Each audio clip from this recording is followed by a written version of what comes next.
Hello बच्चों, नमस्कार। रसायन विज्ञान की ऑनलाइन क्लास और अपने YouTube channel Vijendra sir chemistry में मैं एक बार फिर से आपका हार्दिक स्वागत करता हूं, अभिनंदन करता हूं। जैसा कि मैं आपको बताना चाहूँगा, अपना इलेक्ट्रोकेमिस्ट्री विद्युत रसायन चैप्टर चल रहा था। इससे पहले मैं इसकी 2 क्लासें आपको कंप्लीट करवा चुका हूँ और आज इसके अपन थर्ड लेक्चर की तीसरी क्लास के बारे में बात करेंगे। क्लियर है ये बात सभी को? तो मैं आपको बताना चाहूँगा, अपन पढ़ रहे थे विद्युत अपघटन के नियम। ये कितने नियम थे विद्युत अपघटन के? कितने नियम थे फैराडे के? 2 नियम। अपन पहला नियम पढ़ चुके हैं। पहला नियम क्या था? M बराबर WI/T, यानी निक्षेपित होने वाले पदार्थ की मात्राएं, ये विद्युत रासायनिक तुल्यांक, ये प्रवाहित धारा और ये समय। आज अपन क्या पढ़ेंगे? फैराडे का दूसरा नियम, फैराडे का द्वितीय नियम विद्युत अपघटन के किसका? विद्युत अपघटन का,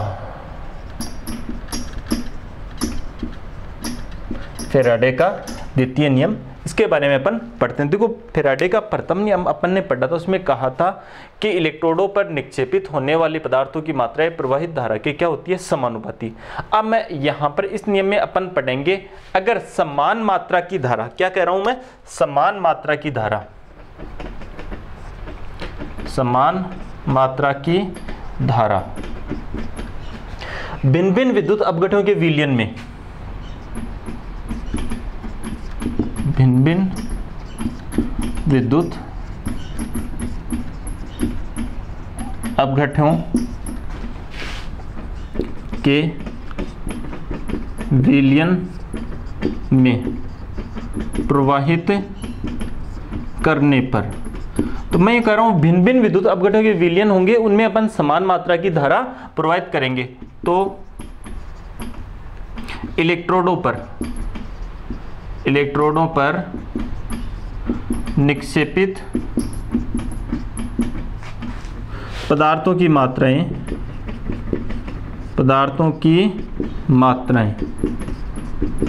M से लिखा था, उनके पदार्थों की मात्राएं मैं लिख रहा हूं, केवल उनके तुल्यांकी भारों के समानुपाती। तुल्यांकी भार क्या होते हैं? ये होते हैं तुल्यांकी भारों के समानुपाती होती है। तो अब ये भिन्न भिन्न विद्युत अपघटन के विलयन है। भिन्न भिन्न विद्युत अपघटन ये किस में जुड़े रहने चाहिए? श्रेणी क्रम में जुड़े रहने चाहिए। कौन से क्रम में? श्रेणी क्रम में जुड़े रहने चाहिए। भिन्न भिन्न विद्युत अपघटनों के विलयन में यदि अपन समान मात्रा की धारा प्रवाहित करते हैं तो उनके इलेक्ट्रोडों पर निक्षेपित होने वाले पदार्थों की मात्राएं, निक्षेपित होने वाले की पदार्थ की मात्राएं उनके तुल्यांकी भारों के क्या होती है? समानुपाती। यहाँ पर 2 चीज है, निक्षेपित होने वाले पदार्थ की मात्राएं। ये पदार्थ की मात्रा किसके समानुपाती होगी? पदार्थ की मात्राएं किसके समानुपाती होगी? तुल्यांकी भारों के समानुपाती होगी। कब? जब समान मात्रा की धारा कब रहेगी? जब ये श्रेणी क्रम में जुड़े रहेंगे। कौन से क्रम में जुड़े हुए रहेंगे? जब ये सब किस क्रम में जुड़े हुए रहते हैं? श्रेणी क्रम में जुड़े रहते हैं, तब धारा क्या रहती है? समान। उस समय विद्युत धारा की मात्रा क्या रहती है? समान रहती है। जब ये किस क्रम में जुड़े रहते हैं? श्रेणी क्रम में जुड़े हुए रहते हैं। अब देखो, अपन जैसे एक है कॉपर सल्फेट और एक है सिल्वर नाइट्रेट। 2 विद्युत अपघटन हैं। जैसे अपन इनको मान लेते हैं 2 विद्युत अपघटन, ये किस क्रम में जुड़े हुए हैं? दोनों विद्युत अपघटन किस क्रम में जुड़े हुए रहेंगे? ये भी श्रेणी क्रम में जुड़े हुए रहेंगे। इस प्रकार से अपन क्या बना लेते हैं? ये सेल, एक में क्या ले लेते हैं? कॉपर सल्फेट और एक में क्या ले लेते हैं? AgNO3। यहाँ पर ऑब्वियसली सीधी सी बात है, 3 विद्युत अपघटन भी ले सकते हैं। तब इनके इलेक्ट्रोडों पर निक्षेपित होने वाले पदार्थ की मात्राएं, तो क्या होगा? कॉपर का भार और सिल्वर का भार किसके समानुपाती? ये किसके? कॉपर के तुल्यांकी भार के समानुपाती। कॉपर का तुल्यांकी भार और ये क्या होगा? सिल्वर का तुल्यांकी भार। मेरा कहने का मतलब यहाँ पर दो विद्युत अपघटन के विलयन है ये रहे, इनमें अपन समान मात्रा की विद्युत धारा बैटरी द्वारा प्रवाहित करते हैं, क्लियर है। तब इनके इलेक्ट्रोडों पर निक्षेपित होने वाले पदार्थों की मात्राएं इनके तुल्यांकी भारों के क्या होती है, समानुपाती। कॉपर का भार, निक्षेपित कॉपर का भार कॉपर के तुल्यांकी भार के, और निक्षेपित सिल्वर का भार सिल्वर के तुल्यांकी भारों के क्या होता है, समानुपाती होता है। एक तो अपने को ये ध्यान रखना है बिल्कुल। तो ये निक्षेपित कॉपर का भार है, कॉपर के तुल्यांकी भार के समानुपाती, निक्षेपित सिल्वर का भार है, ये सिल्वर के तुल्यांकी भार के समानुपाती। इस डेफिनेशन का तो ये मीनिंग है, ये सबको क्या आ जाना चाहिए, आपको समझ आ जाना चाहिए। ये बात सबको क्लियर है। परंतु अब एक मैं नोट डाल के लिख रहा हूं, आजकल तुल्यांकी भारों की जगह तुल्यांकी भारों के स्थान पर इलेक्ट्रॉनों के मोलों की संख्या काम में ली जाती है, यानी अभिक्रिया में स्थानांतरित होने वाले इलेक्ट्रॉनों के मोलों की संख्या यानी इलेक्ट्रॉनों के मोलों की संख्या अपन क्या काम लेंगे। और दूसरी चीज कहूं मैं, पदार्थ के भी अपन किसकी संख्या काम में लेंगे, मोलों की संख्या काम में लेंगे। देखो इसको मैं ऐसे बोल सकता हूं, इलेक्ट्रोडों पर निक्षेपित होने वाले पदार्थों के मोल। अब पदार्थ की मात्रा की जगह मैंने क्या शब्द काम में ले लिया, मोल। किसके समानुपाती, अभिक्रिया में स्थानांतरित होने वाले इलेक्ट्रॉनों के मोलों की संख्या के क्या होते हैं, समानुपाती। तो ऐसे भी लिख सकते हैं क्या अपन, यानी निक्षेपित होने वाले मोलों की संख्या, निक्षेपित होने वाले मोलों की संख्या अभिक्रिया में स्थानांतरित होने वाले इलेक्ट्रॉनों के मोलों की संख्या के समानुपाती। तो देखो यहां पर मैंने क्या लिया है, तुल्यांकी भार, जो तुल्यांकी भार वगैरह जो टर्म भार वाली अपन काम में ले रहे थे वहां पर नंबर ऑफ मोल्स काम में ले लिए। और यहां पर मैंने कह दिया आजकल तुल्यांकी भार के स्थान पर किसका प्रयोग किया जाता है, आजकल तुल्यांकी भार की जगह किसका प्रयोग किया जाता है, मोलों की संख्या का प्रयोग किया जाता है। अर्थात अब अपन कह सकते हैं कि निक्षेपित होने वाले पदार्थों के मोलों की संख्या और ऑक्सीकरण अपचयन जो प्रक्रिया होती है उसमें स्थानांतरित होने वाले इलेक्ट्रॉनों की मोलों की संख्या की क्या होती है, समानुपाती होती है। ये बात सबको क्या होनी चाहिए, क्लियर रहनी चाहिए। ठीक है ये बात। तो यहां पर मैंने क्या लिखी, डेफिनेशन लिखी, इसका मतलब समझाया, और मैंने कहा है तुल्यांकी भारों के स्थान पर आजकल किसका प्रयोग करते हैं, नंबर ऑफ मोल्स का प्रयोग करते हैं। यानी कितने एक मोल निक्षेपित होंगे वो अभिक्रिया में स्थानांतरित होने वाले इलेक्ट्रॉनों की मोलों की संख्या पर निर्भर करते हैं, उनके क्या होते हैं, समानुपाती होते हैं। फिलहाल ये दो चीजें मैंने आपको बताई है। अब अपन आगे बात करते हैं, इसको डेफिनेशन लिखनी है और ये आपको लिखना है, इतना लिखना है, आजकल तुल्यांकी भार के स्थान पर किसका प्रयोग किए जाते हैं, मोलों की संख्या का प्रयोग करते हैं, इलेक्ट्रॉनों के मोलों की संख्या का प्रयोग करते हैं। क्लियर है ये बात सभी को। अब चलते हैं अपन आगे।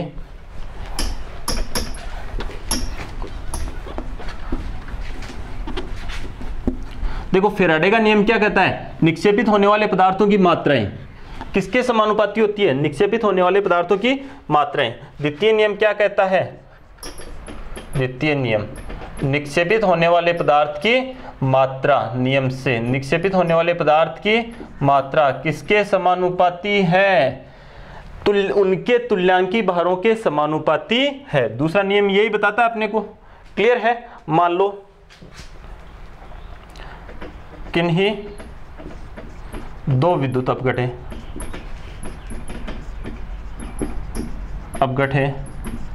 के निक्षेपित पदार्थों की मात्राएं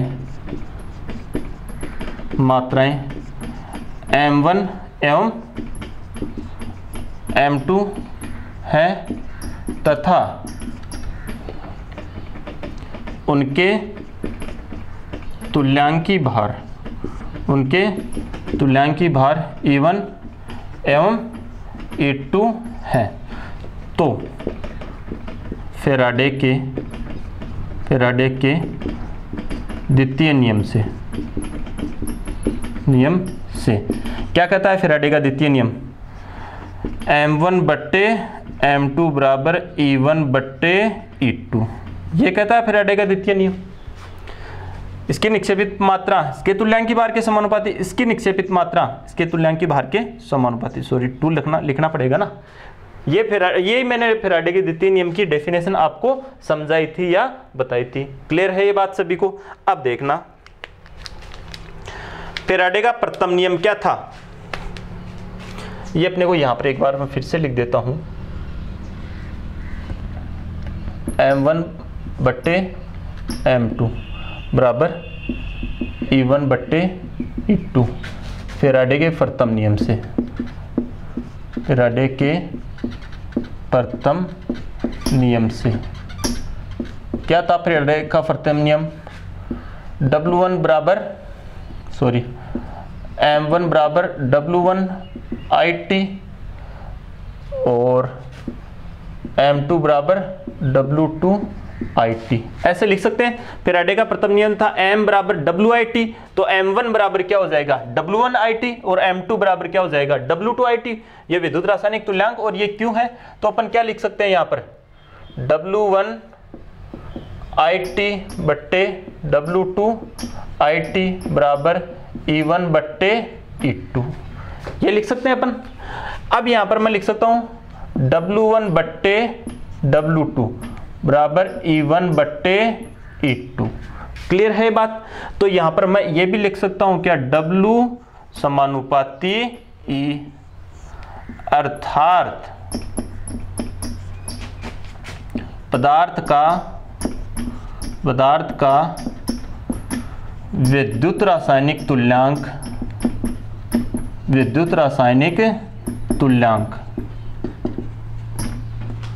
इसके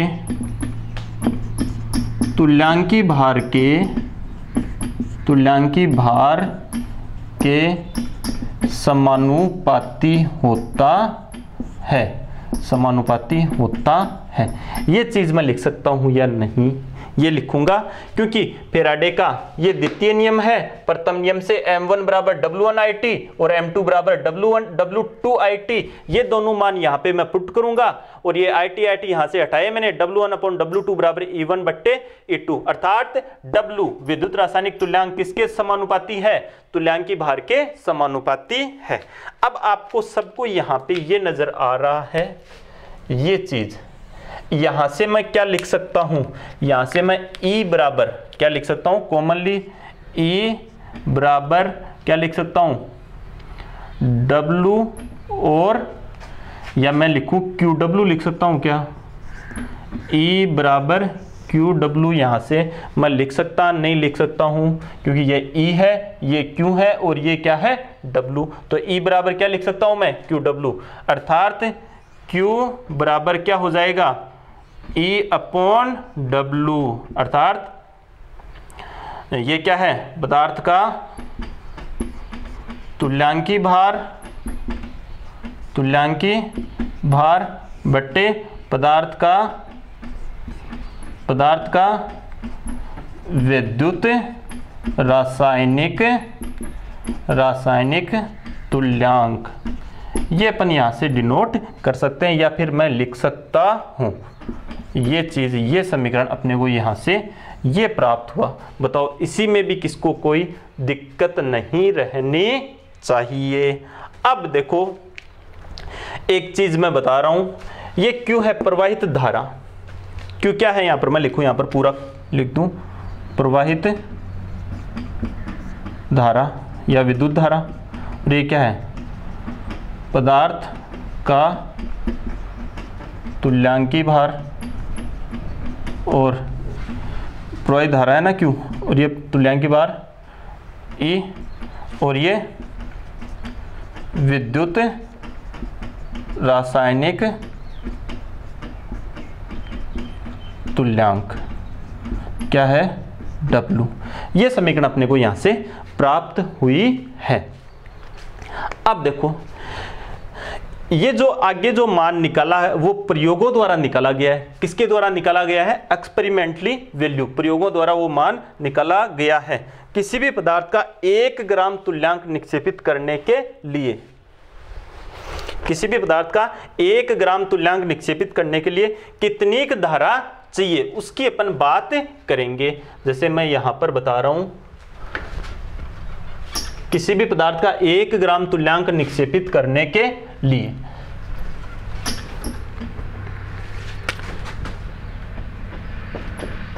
किसी पदार्थ का 1 ग्राम तुल्यांक निक्षेपित करने के लिए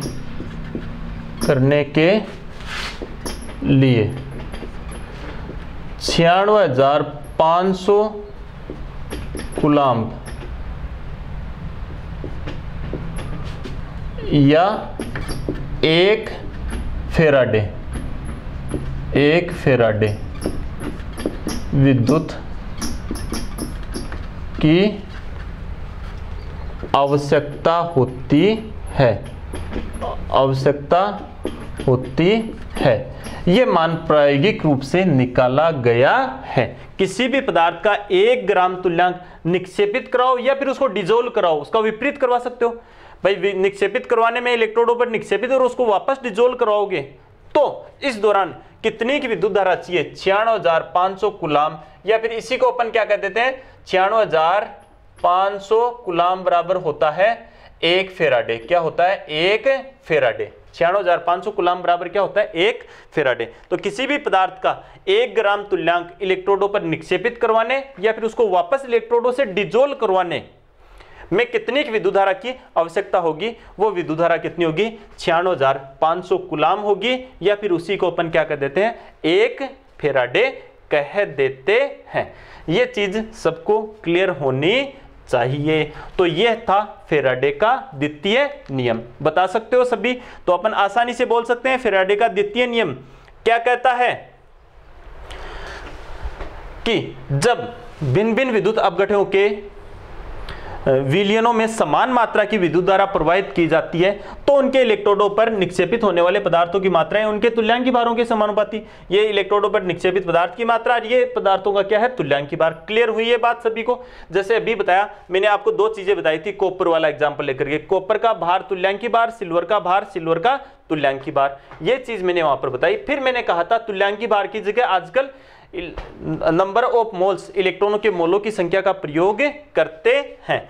फिर मैंने बताया कि किन्हीं 2 विद्युत अपघटनों के निक्षेपित पदार्थों की मात्राएं क्या है? M1 और M2 तथा उनके तुल्यांकी भार क्या है? E1 और E2। तो द्वितीय नियम से निक्षेपित पदार्थ की मात्रा तुल्यांकी भार बताया था ना, कॉपर का भार कॉपर का तुल्यांकी भार, निक्षेपित सिल्वर का भार उसका तुल्यांकी भार उसी तरह से है। तो ये मैंने यहां पर वही लिखा है। M1 बराबर प्रथम नियम से क्या लिख सकता हूं? W1IT, M2 बराबर WIT, ये द्वितीय प्रथम नियम से लिख दिया मैंने। ये क्या है? क्यों इसको मैंने हटा करके लिखा W1/W2 बराबर E1/E2, अर्थात W किसके समानुपाती है? E के। कह सकता हूं विद्युत रासायनिक तुल्यांक तुल्यांकी भार के समानुपाती। इस समीकरण से क्या लिख सकता हूं मैं? E बराबर QW लिख सकता हूं। क्या? E बराबर QW और Q बराबर E/W, अर्थात ये क्या है? प्रवाहित धारा। ये E क्या है? पदार्थ का तुल्यांकी भार, और ये क्या है? विद्युत रासायनिक तुल्यांक। तो अपने यहां से ये भी सूत्र आपको ध्यान रखना है, इनमें अगर 2 वैल्यू आपके पास हो तो आप जो तीसरी वैल्यू है वो आप यहां से डिटरमाइन कर सकते हैं। ये चीज होनी चाहिए आपको क्लियर। फिर मैंने कहा कि ये चीज एक्सपेरिमेंटली है कि किसी भी पदार्थ का 1 ग्राम तुल्यांक निक्षेपित करने के लिए कितनी विद्युत धारा चाहिए? 96,500 कूलम्ब या 1 फेराडे विद्युत की आवश्यकता होती है। क्लियर है ये बात सभी को? अब अपन चले आगे, एक फॉर्मूले की बात करते हैं। अब ये फेराडे का द्वितीय नियम ऑलमोस्ट कंप्लीट वो फॉर्मूला, और फिर इसके बाद मैं आपको एक न्यूमेरिकल इसका सोल्व करवाता हूं।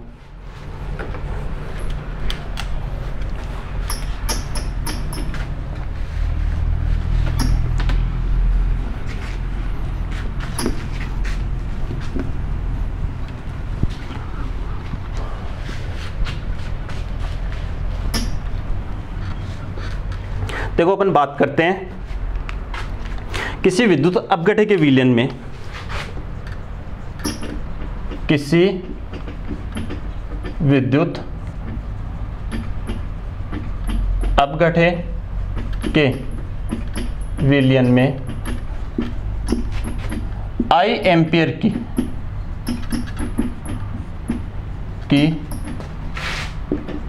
विद्युत धारा t समय के लिए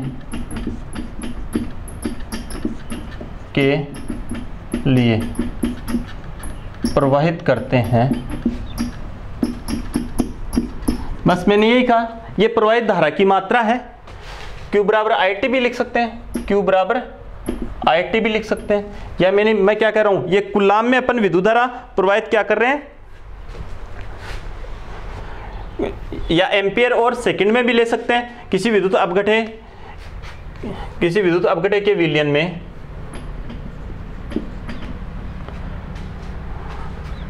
तथा विद्युत अपघट्य का तुल्यांकी भार E है, तो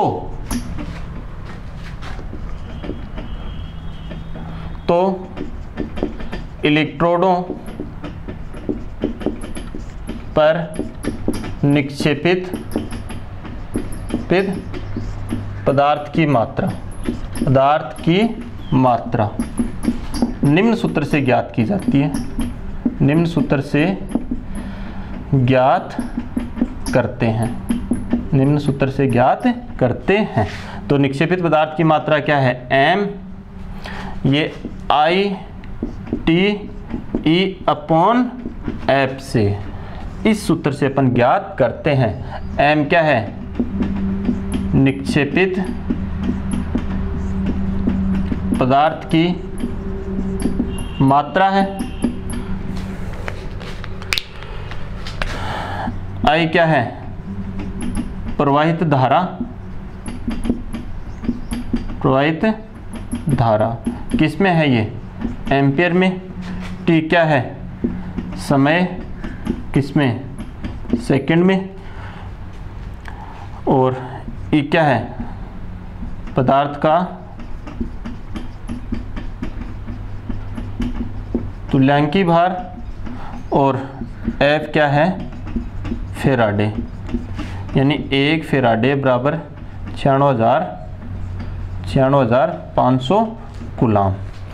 ये सूत्र, अब देखो इस सूत्र को अपन कैसे मॉडिफाई कर सकते हैं, इस प्रकार से भी अपन कर सकते हैं। m बराबर IT, ये लिख रहा हूं मैं m/NF, ये मैंने लिखा यहाँ पर E बराबर m/N। ये तुल्यांकी भार क्या है, ये अणुभार, और ये क्या है नीचे संयोजकता। ये लिख सकते हैं तुल्यांकी भार की जगह अणुभार बट्टे संयोजकता। और ये क्या है, n क्या है, यहाँ पर n संयोजकता क्या है, स्थानांतरित होने वाले इलेक्ट्रॉनों की संख्या, इलेक्ट्रॉनों के मोलों की संख्या। n क्या है यहाँ पे, ये जो संयोजकता है किसके बराबर होती है, स्थानांतरित होने वाले इलेक्ट्रॉनों के मोलों की संख्या। अब देखना, अपने पास ये दो फॉर्मूले हैं,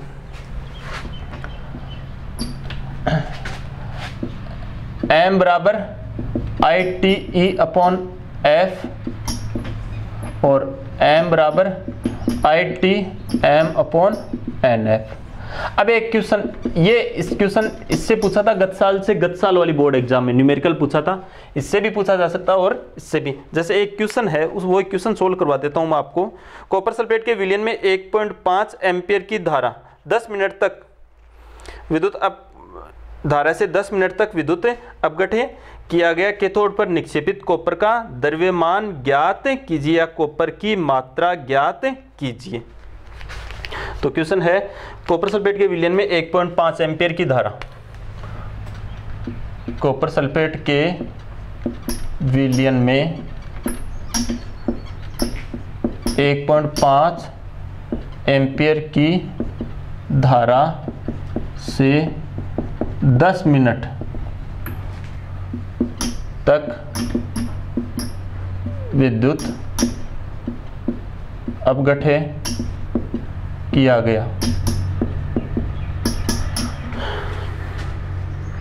कैथोड पर निक्षेपित कॉपर का द्रव्यमान, कैथोड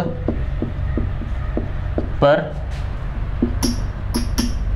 निक्षेपित कॉपर की मात्रा या कॉपर का द्रव्यमान की मात्रा ज्ञात कीजिए। अपने को क्या ज्ञात करना है? कैथोड पर निक्षेपित कॉपर की मात्रा ज्ञात करनी है। अब देखो इसको अपन सॉल्व कर लेते हैं। यहां पर दे क्या रखा है? I बराबर 1.5 एम्पियर दे रखा है, T बराबर 10 इंटू 60 बराबर 600 सेकेंड दे रखा है, और कॉपर का मास कितना होता है? 63.5 होता है। और N का मान देखो, कॉपर है, कॉपर 2+ से किस में जा रहा है? 2 इलेक्ट्रॉन ग्रहण करके किस में जा रहा है? कॉपर धातु में, किस पर? कैथोड पर। तो कितने मोल इलेक्ट्रॉन, बताओ कितने इलेक्ट्रॉनों का स्थानांतरण हो रहा है? 2 या 2 मोल का। तो N क्या हो जाएगा यहाँ पर? N बराबर 2। और F बराबर, F क्या है? फेराडे। ये हो रहा ना कॉपर 2+, देखो कॉपर सल्फेट है ना, तो कॉपर 2+ में +2 इलेक्ट्रॉन किस में जा रहा है? कॉपर ठोस में, किस पर? कैथोड पर। यहीं पर तो अपचयन होगा, इसका निक्षेपित होगा। और F बराबर 96,500 कूलाम। ये दे रखा है अपने को। अब अपने को क्या करना है? सॉल्व करना है। तो M बराबर क्या हो जाएगा? IT M बट्टे N F।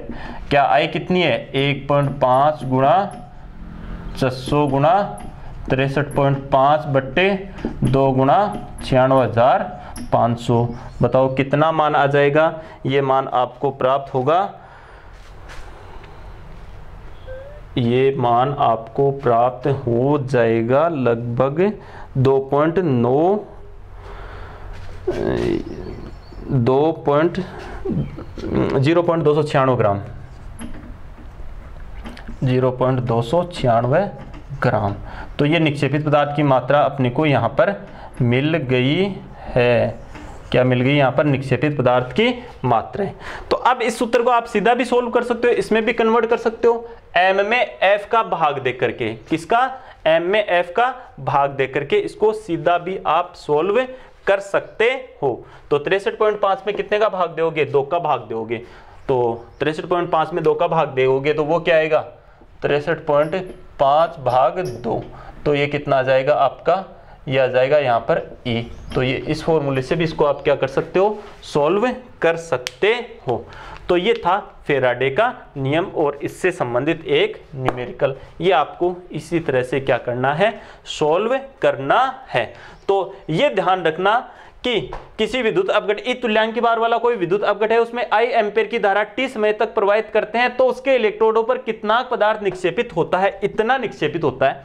M बराबर IT/F। F क्या है? ये फेराडे 96,500 लिखना। एक फेराडे बराबर कितना होता है? 96,500। और ये फिर इस फॉर्मूले को इसमें कन्वर्ट किया और आपको मैंने ये न्यूमेरिकल सोल्व भी करवा दिया है। इसमें आपको कोई दिक्कत नहीं रहनी चाहिए। तो इसको इसी तरह से आपको क्या करना है? नोट डाउन करना है। क्लियर है? चलें आगे। अब अपन बात करते हैं 1 मोल इलेक्ट्रॉन पर आवेश।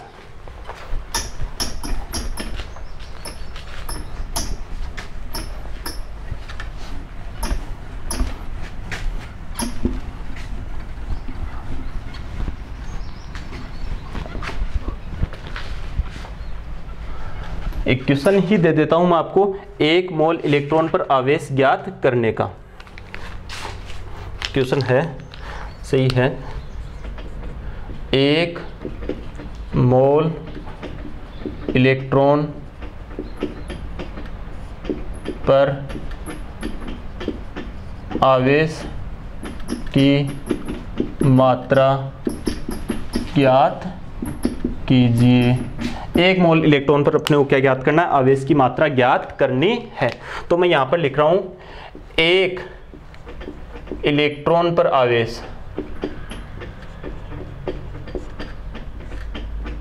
इलेक्ट्रॉन पर आवेश कितना होता है? 1 इलेक्ट्रॉन पर आवेश कितना होता है? 1.6 इंटू 10 की पावर माइनस 19 कूलाम। ये होता है 1 मोल में इलेक्ट्रॉन की संख्या कितनी होती है? 1 मोल में इलेक्ट्रॉन की संख्या किसके बराबर है? Na के बराबर, अर्थात 6.023 इंटू 10 की पावर 23 इलेक्ट्रॉन होते हैं। 1 मोल में इतने इलेक्ट्रॉन हैं और 1 इलेक्ट्रॉन पर इतना आवेश है, तो इतने इलेक्ट्रॉनों पर कितना आवेश हो जाएगा? 1 पर इतना है तो इतने पर कितना होगा? इनको सभी को इससे क्या कर देंगे? मल्टीप्लाई कर देंगे। अतः 1 मोल इलेक्ट्रॉन पर आवेश कितना हो जाएगा? 1.6, ये इलेक्ट्रॉन 6.023 इंटू 10 की पावर 23 गुना 1 इलेक्ट्रॉन पर आवेश गुना 10 की पावर माइनस 19, तो कितना हो जाएगा? 96,500 कूलाम। और इसी को अपन क्या कहते हैं? एक फेराडे। क्या कहते हैं? 1 फेराडे। तो 1 मोल इलेक्ट्रॉन पर कितना आवेश होता है? 1 मोल इलेक्ट्रॉन पर कितना आवेश होता है? 96,500 कूलाम। और इसी को अपन क्या कहते हैं? इसी को क्या कहते हैं? 1 फेराडे। क्या कहते हैं? 1 फेराडे। ये बात समझ में आई सभी को? ये चीज क्या रहनी चाहिए? आपको सभी को क्लियर रहनी चाहिए। तो क्या ज्ञात कर सकते हो? 1 मोल इलेक्ट्रॉन पर चार्ज की मात्रा भी ज्ञात कर सकते हो। तो पहले 1 इलेक्ट्रॉन पर आवेश और 1 मोल में कितने इलेक्ट्रॉन हैं, उनको 1 इलेक्ट्रॉन पर उपस्थित आवेश से क्या कर दो? गुणा। 96,500 कूलाम आएगा, अर्थात 1 फेराडे। तो 1 मोल इलेक्ट्रॉन पर कितना आवेश होता है? 1 फेराडे आवेश होता है। ये चीज सबको क्या रहनी चाहिए? क्लियर रहनी चाहिए। अब अपन बात करते हैं विद्युत अपघटनी विलयनों में चालकत्व की। तो ये आपको नोट्स में नोट डाउन करना है।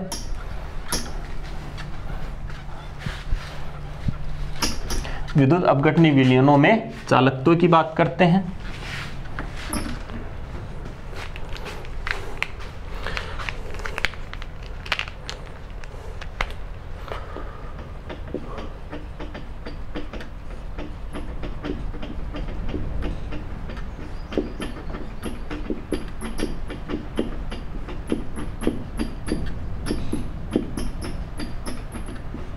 विद्युत अपघटनी विलयनों में चालकत्व, कंडक्टेंस इन इलेक्ट्रोलाइटिक सॉल्यूशन।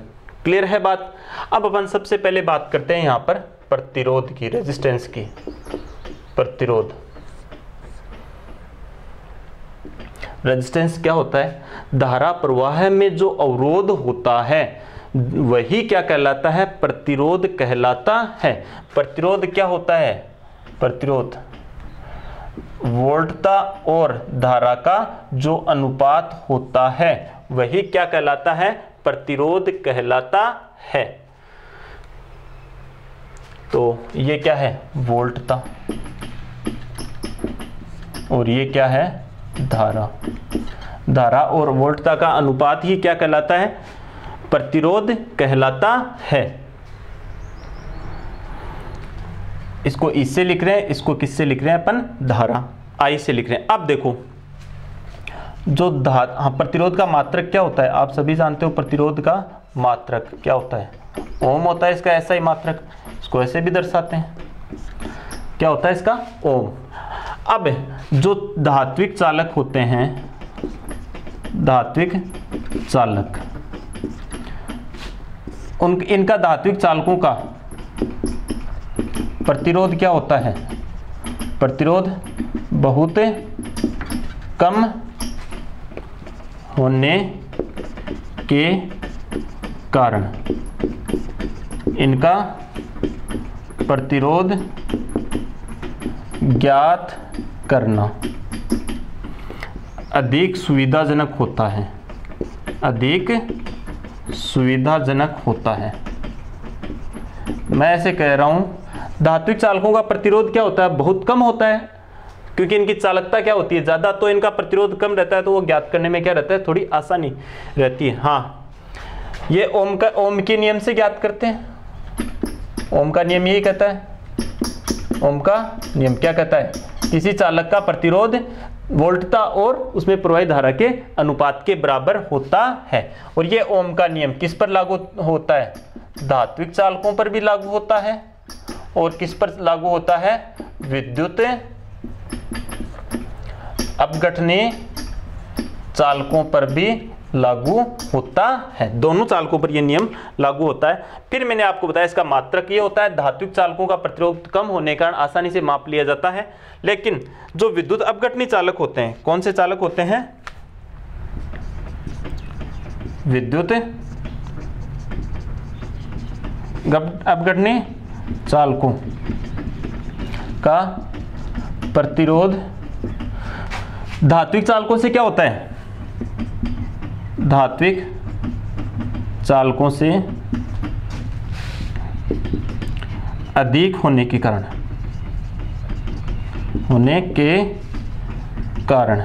इनमें किसका मापन किया जाता है, इनमें मापन किया जाएगा चालकत्व का। किसका मापन किया जाता है, इसमें चालकत्व का मापन किया जाता है, या फिर मैं कहूँ किसका मापन किया जाता है, कंडक्टेंस का मापन किया जाता है, चालकत्व का मापन किया जाता है। चालकत्व क्या होती है, अब इसी के बारे में अपन क्या करेंगे, बात करेंगे। चालकत्व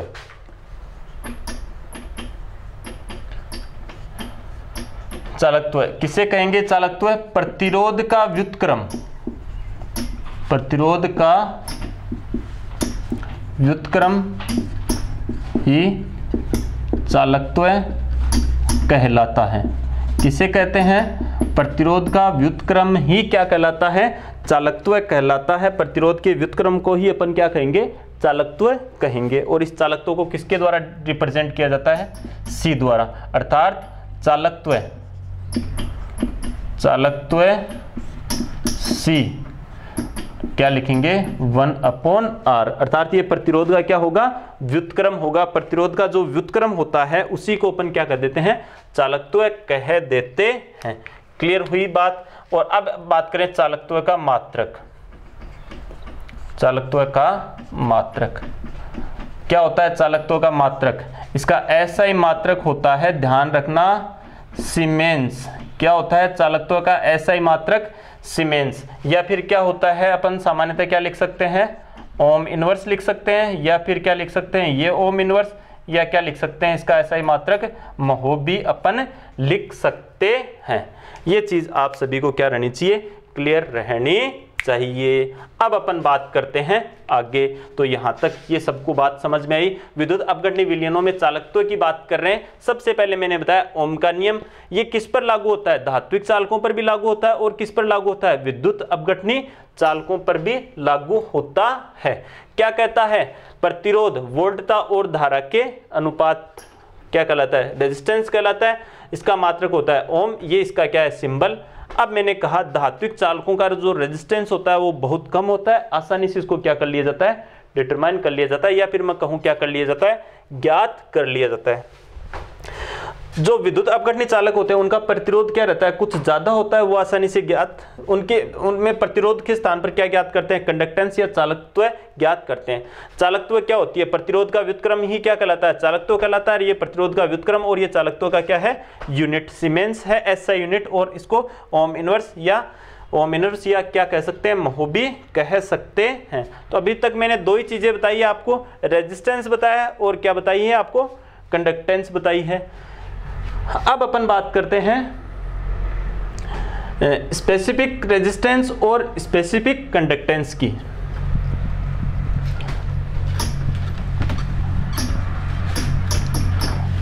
अब अपन बात करेंगे विशिष्ट प्रतिरोध और विशिष्ट, किसकी बात करेंगे अब अपन, विशिष्ट प्रतिरोध और और विशिष्ट चालकत्व। विशिष्ट चालकत्व को अपन क्या कहते हैं, इसको क्या कह सकते हैं अपन, चालकता भी कहते, कंडक्टिविटी भी इसको अपन कहते हैं। अब देखो, जो धात्विक चालक होते हैं उनका संगठन कांस्टेंट रहता है, उनके संगठन में कोई परिवर्तन नहीं होता है। किसके संगठन में, धात्विक चालकों के, धात्विक चालकों के संगठन, धात्विक चालकों का संगठन क्या रहता है, कांस्टेंट रहता है। जबकि विद्युत अपघटनी चालकों में, विद्युत अपघटनी चालकों में संगठन क्या हो जाता है, चेंज हो जाता है, बदल जाता है, बदल जाता है। अब ये बदल जाता है, इस कारण अपन क्या काम में लेते हैं, कौन सा टर्म यूज लेंगे, विशिष्ट चालकत्व या विशिष्ट प्रतिरोध टर्म काम में लेते हैं।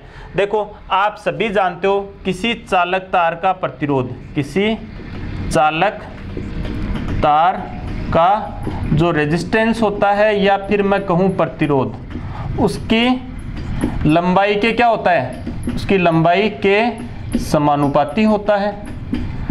ये सब पढ़ के आए हो आप। चालक तार का प्रतिरोध, प्रतिरोध क्या होता है, आर, लंबाई क्या होती है एल, तथा अनुप्रस्थ काट के, अनुप्रस्थ काट के, अनुप्रस्थ काट के क्षेत्रफल के, क्षेत्रफल के क्या होता है, व्युत्क्रमानुपाती होता है, व्युत्क्रमानुपाती होता। अपन ऐसे लिख सकते हैं, चालक तार का प्रतिरोध लंबाई के समानुपाती और चालक तार का प्रतिरोध अनुप्रस्थ काट के क्षेत्रफल के व्युत्क्रमानुपाती। और इस एक और दो से क्या हो जाएगा, आर समानुपाती एल अपॉन ए। आप सभी जानते हो, जब जब ये प्रोपोर्शनलिटी कांस्टेंट आता है, इसको हटाने के लिए कोई ना कोई कांस्टेंट यहाँ पे आएगा, तो क्या लिखेंगे, आर बराबर रो एल अपॉन ए। ये जो रो है, रो ये क्या है, स्थिरांक, और इसी को क्या कहते हैं, चालक का विशिष्ट प्रतिरोध कहते हैं। क्या कहते हैं, विशिष्ट प्रतिरोध कहते हैं। क्या कहते हैं इसको, चालक का विशिष्ट प्रतिरोध भी कहते हैं। अब देखो क्या होगा विशिष्ट प्रतिरोध, विशिष्ट प्रतिरोध, स्पेसिफिक रेजिस्टेंस रो। देखो ये अपने पास फॉर्मूला आया है, फॉर्मूला है आर बराबर रो एल अपॉन ए। देखना एल बराबर 1 सेमी, ए बराबर 1 सेमी स्क्वायर। मैं से कह सकता हूं, किसी चालक तार की लंबाई क्या ले रखी है अपन ने, 1 सेंटीमीटर, और उसके अनुप्रस्थ काट का क्षेत्रफल कितना ले रखा है, 1 वर्ग सेमी। तो ये फॉर्मूला क्या हो जाएगा, तो R बराबर क्या हो जाएगा, रो हो जाएगा। इसी को क्या कह रहे हैं अपन, स्पेसिफिक रेजिस्टेंस। यानी वह चालक तार जिसकी लंबाई 1 सेंटीमीटर और उसका अनुप्रस्थ काट का क्षेत्रफल 1 सेंटीमीटर स्क्वायर है, उसका जो रेजिस्टेंस है वही क्या कहलाता है, स्पेसिफिक रेजिस्टेंस कहलाता है, या फिर मैं कहूं विशिष्ट प्रतिरोध कहलाता है। तो आप बता सकते हो सभी विशिष्ट प्रतिरोध क्या होता है। अब बात करते हैं इसकी यूनिट, विशिष्ट प्रतिरोध की यूनिट क्या होती है, तो यहां से निकाल सकते हो आप, क्या हो जाएगी, रो बराबर आर ए अपॉन एल। तो क्या हो जाएगी, ये ओम और ये क्या हो जाएगी, मीटर, क्योंकि इसकी क्या होती है, लंबाई को मीटर में ले, ये मीटर स्क्वायर में, 1 मीटर स्क्वायर से मीटर कैंसिल हो जाएगा, तो ये क्या बचेगा, विशिष्ट प्रतिरोध की यूनिट क्या बचेगी, ओम और मीटर। क्या होती है इसकी यूनिट, ऐसा यूनिट ओम मीटर। क्लियर हुई बात। अब अपन बात करेंगे स्पेसिफिक कंडक्टेंस की। किसकी बात करेंगे, विशिष्ट चालकत्व की। तो इसको मैं हटाता हूं एक बार। स्पेसिफिक कंडक्टेंस या विशिष्ट चालकत्व की बात करेंगे। विशिष्ट, अभी मैं आपको विशिष्ट चालकत्व पढ़ा करके ही छोड़ूंगा, टाइम ज्यादा हो गया है। ये लास्ट टर्म आपको मैं बता रहा हूं, विशिष्ट चालकत्व है। इसको कप्पा के द्वारा रिप्रेजेंट किया जाता है। विशिष्ट चालकत्व क्या होता है, विशिष्ट प्रतिरोध का व्युत्क्रम होता है। विशिष्ट चालकत्व क्या होता है, विशिष्ट प्रतिरोध का व्युत्क्रम। क्या होती है ये, विशिष्ट प्रतिरोध का व्युत्क्रम ही क्या कहलाती है? व्युत्क्रम क्या कहलाती है? विशिष्ट चालकत्व कहलाती है। अर्थात ये विशिष्ट प्रतिरोध का व्युत्क्रम ही क्या कहलाता है? विशिष्ट चालकत्व कहलाता है। यहाँ पर आप देख सकते हो ये रो क्या होगा, यहाँ पे रो बराबर क्या हो जाएगा? रो बराबर हो जाएगा R into A upon L। तो यहां पर मैं 1 अपॉन रो की जगह क्या लिख सकता हूं? 1 अपॉन R लिखूंगा। देखो अपॉन में है तो 1 अपॉन R और ये L अपॉन A, ये रो की जगह मैं लिख सकता हूं। तो कप्पा बराबर क्या हो जाएगा? 1 अपॉन R और ये L upon A। 1 upon R क्या होता है? बता चुका हूं पहले, कंडक्टेंस C होती है। तो कप्पा बराबर C L अपॉन A। ये क्या है? किसका फॉर्मूला आया है? यहाँ पर अपने पास स्पेसिफिक कंडक्टेंस का फॉर्मूला अपने को प्राप्त हुआ। यहाँ पर एक बात और लिख देता हूँ, L बराबर 1 सेमी और A बराबर 1 सेंटीमीटर स्क्वायर। अर्थात 2 इलेक्ट्रोड, कैसे इलेक्ट्रोड? 2 इलेक्ट्रोड जिनके बीच की दूरी क्या है? 1 सेंटीमीटर और इनके अनुप्रस्थ काट का क्षेत्रफल क्या है? 1 सेंटीमीटर स्क्वायर। कितना है? 1 सेंटीमीटर स्क्वायर। ठीक है। इनकी जो चालकत्व होगी उसी को ही अपन क्या कहेंगे? विशिष्ट चालकत्व या स्पेसिफिक कंडक्टेंस कहेंगे। या फिर मैं कहूं इसका टोटल वॉल्यूम कितना हो गया? 1 घन सेमी। तो सीधा बोल सकते हो 1 घन सेमी विलियन का जो चालकत्व है वही क्या कहलाएगा? स्पेसिफिक कंडक्टेंस कहलाएगा। या फिर मैं कहूं विशिष्ट चालकत्व है। या फिर 1 घन सेमी को क्या कह सकते हो? 1 ml भी कह सकते हैं। इसको अपन क्या कह सकते हैं? 1 ml। अर्थात 1 ml विलियन का जो चालकत्व है वही क्या कहलाता है? विशिष्ट चालकत्व है। तो देखना एक बार फिर से यहाँ पर देखना, कप्पा बराबर C into L upon A। तो ये लिख दिया मैंने, ये 1 सेंटीमीटर और 1 सेंटीमीटर स्क्वायर, तो ये क्या हो गया? तो अपन बोल सकते हैं इसकी डेफिनेशन क्या कहेंगे? अर्थात जब 2 इलेक्ट्रोड हो सेल के जिनके अनुप्रस्थ काट का क्षेत्रफल क्या हो? 1 सेंटीमीटर स्क्वायर और उनके बीच की दूरी कितनी हो? उनके बीच की दूरी हो 1 सेंटीमीटर।